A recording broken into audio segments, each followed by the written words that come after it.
El miedo es una emoción que nos hace actuar sin pensar ante un peligro. Según la banda Escape, el miedo te convierte en un muerto viviente, el miedo paraliza, te invita a morir.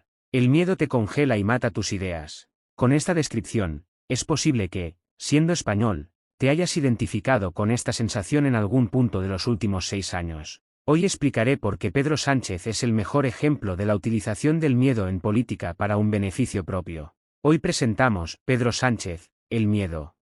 Nos remontamos al inicio de todo. El 1 de junio de 2018, Sánchez derroca a Rajoy tras una moción de censura por la corrupción de su gobierno tras tramas como la Gürtel o polémicas como la Ley Mordaza. Esta moción fue apoyada por la mayoría de partidos de la oposición, lo que provocó la caída del gobierno de Rajoy. Su primera polémica en el gobierno fue la promesa de exhumar los restos de Franco del Valle de los Caídos, siendo esta la única promesa cumplida por voluntad propia hasta ahora. Tras un 2019 lleno de convocatorias de elecciones, finalmente Sánchez formó un gobierno de coalición con Unidas Podemos para noviembre de aquel año. Este gobierno fue además, una coalición con todos los partidos progresistas de la Cámara, incluidos con los que prometió no pactar como el propio Unidas Podemos o los partidos independentistas, especialmente Bildu.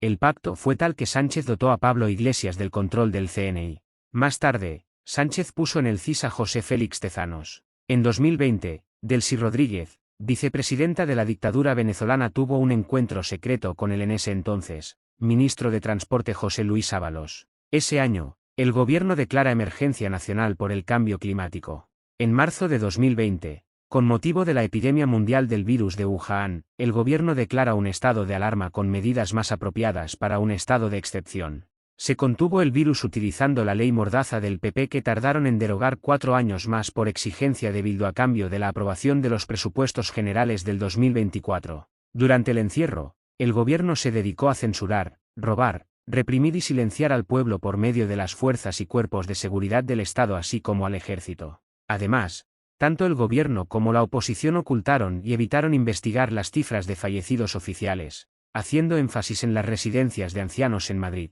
Tras 4 años, no hay dirigentes imputados ni en la cárcel por este motivo. En 2021, el gobierno indultó a presos catalanes que se detuvieron el día 1 de octubre de 2017.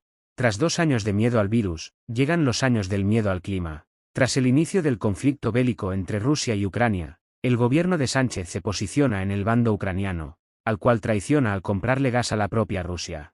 Ese año 2022 también es destacado por la muerte de más de 30 migrants ilegales en la frontera de Melilla, cifra ocultada por el Ministerio del Interior. Durante ese año, Sánchez pactó con la dictadura marroquí la negativa de España a reclamar la independencia del Sáhara Occidental. Con respecto a este conflicto territorial, recientemente el gobierno de Mohamed había determinado que Interior sería capaz de devolver a activistas saharauis en pena de muerte a su país o hacinarlos en el aeropuerto de Barajas. Grande Marlaska fue también acusado de torturar en 2011 a Arturo Espejo, así como de ser el culpable de la tragedia de los guardias civiles en Barbate. Marlaska también fue culpable en la infiltración de policías en movimientos sociales como el independentismo.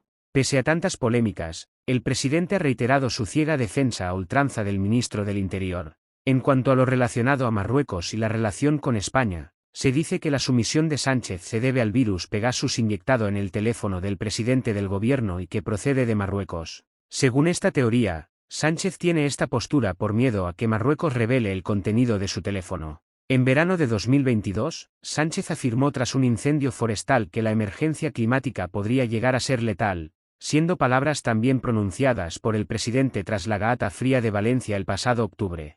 El 2022 terminó con la colonización del Tribunal Constitucional por parte del gobierno con una mayoría afín, asegurando ahí la presidencia de Cándido Conde Pumpido. El 2023 fue un año intenso para el gobierno tras revelarse la trama de Tito Berni y la derrota del PSOE en las elecciones municipales y autonómicas. Frente a todo pronóstico y pese a la victoria del PP, Sánchez termina formando otro gobierno de coalición, esta vez con Sumar, una versión feminista y ecologista de Podemos. Para asegurar los acuerdos, Sánchez tuvo que negociar con el partido Junts, presidido por el prófugo de la justicia Carles Puigdemont, al cual concedió una amnistía habiéndola negado durante la campaña. Tras la defensa de la amnistía inconstitucional por parte de Sánchez, se produjo un movimiento social contra el gobierno que tuvo como lugar de encuentro la propia sede del Partido Socialista, la calle Ferraz.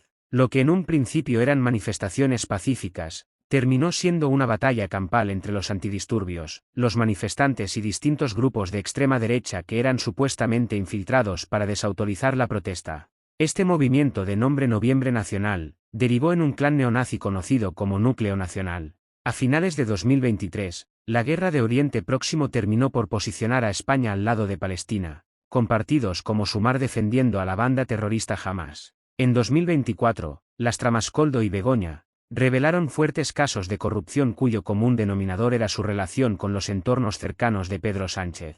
El primero salpicaba al ministro de Transportes durante la epidemia mundial, José Luis Ábalos, y el segundo a la propia esposa del presidente Begoña Gómez.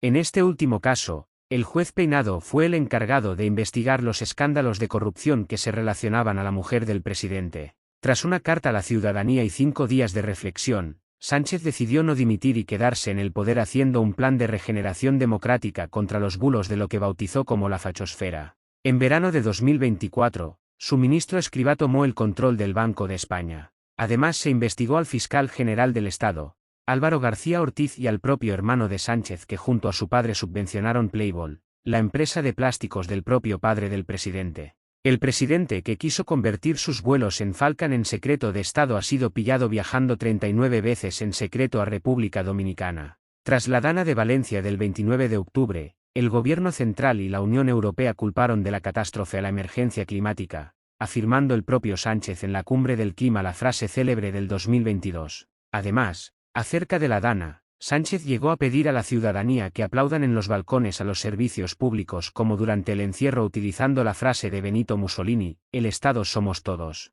Durante su mandato, el presidente ha escrito un libro de nombre Tierra Firme y ha rodado un documental de nombre 4 estaciones, disponible este último en El País. En resumen, Sánchez utiliza el miedo para hacer política y vive encantado los momentos de incertidumbre ciudadana, ya que se percibe como el eterno salvador del pueblo débil. Con Sánchez hemos tenido miedo a las epidemias, al calor extremo, al fin del mundo, al fin de la democracia, al fin de la seguridad, al odio y el enfrentamiento entre españoles o a la mentira y el bulo. Sánchez ha desvirtuado la política, a los medios de comunicación, a los jueces, a los periodistas y a todas las instituciones del Estado. Con Sánchez nada es seguro, con Sánchez no hay esperanza, con Sánchez no hay valor. Seamos fuertes y echemos a Sánchez.